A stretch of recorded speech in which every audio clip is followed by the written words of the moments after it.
Lockdown से पहले गीता के घर का नजारा कुछ ऐसा था कि रोहन ऑफिस जाता था और शिविन स्कूल। जिनके घर से जाने के बाद गीता काम खत्म करके बाकी समय आराम करती थी।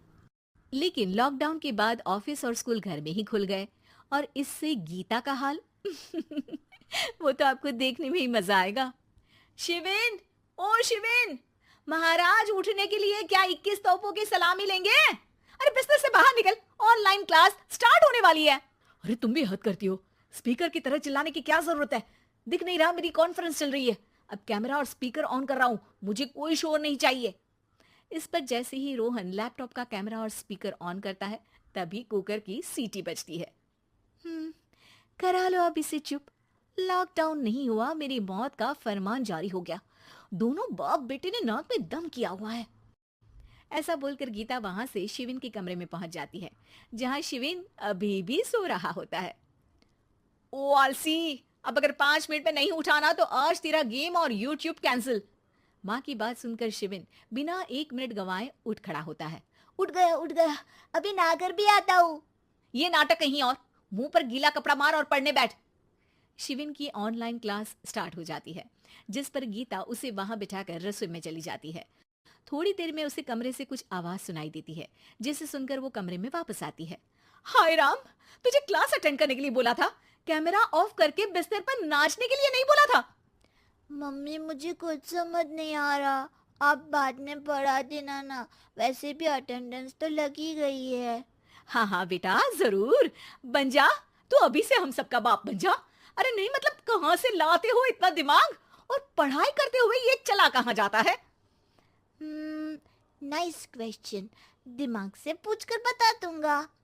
शिविन की बातों से परेशान होकर गीता उसे मारने के लिए जैसे ही आगे बढ़ती है, तभी वो कमरे से बाहर भाग जाता है। अब शिविन आगे आगे और गीता हाथ में चप्पल पकड़े उसके पीछे पीछे पूरे घर में दोनों घूम रहे होते हैं।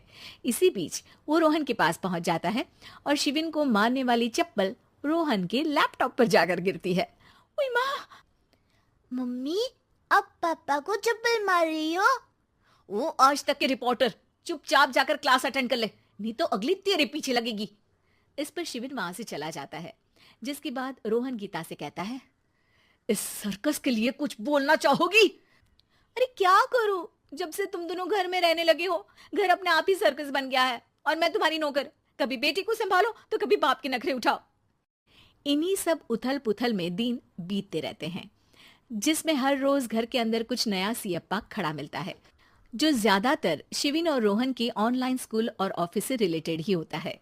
एक सुबह, शिविन चल उठ, आज की क्लास जल्दी है।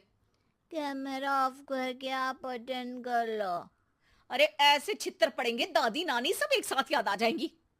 गीता की लाख मशक्कतों के बाद क्लास तो खत्म हो जाती है, लेकिन उसके बाद शिविन फोन इस्तेमाल करते हुए इंस्टाग्राम रील बनाने लगता है।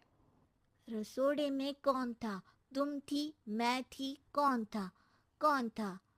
हाँ, मैं गरीब हूँ। अरे ओ गरीब के बेटे, आजा, मैं बनाती हूँ तुझे गरीब। मैं बताती हूँ रसोड़े में कौन था।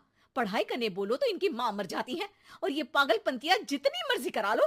गीता शिविन को डांट रही होती है, तभी रोहन बीच में बोल पड़ता है।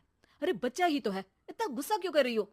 बेटे का साथ देने की इसी एक कोशिश में अब शिविन के साथ साथ रोहन भी गीता के गुस्से की सूली पर चढ़ जाता है।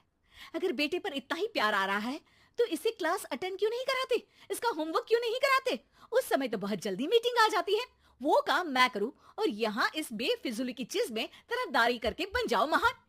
हे भगवान, कोई तो इनके ऑफिस और स्कूल खुलवाओ, मैं इन्हें और घर में नहीं सह सकती।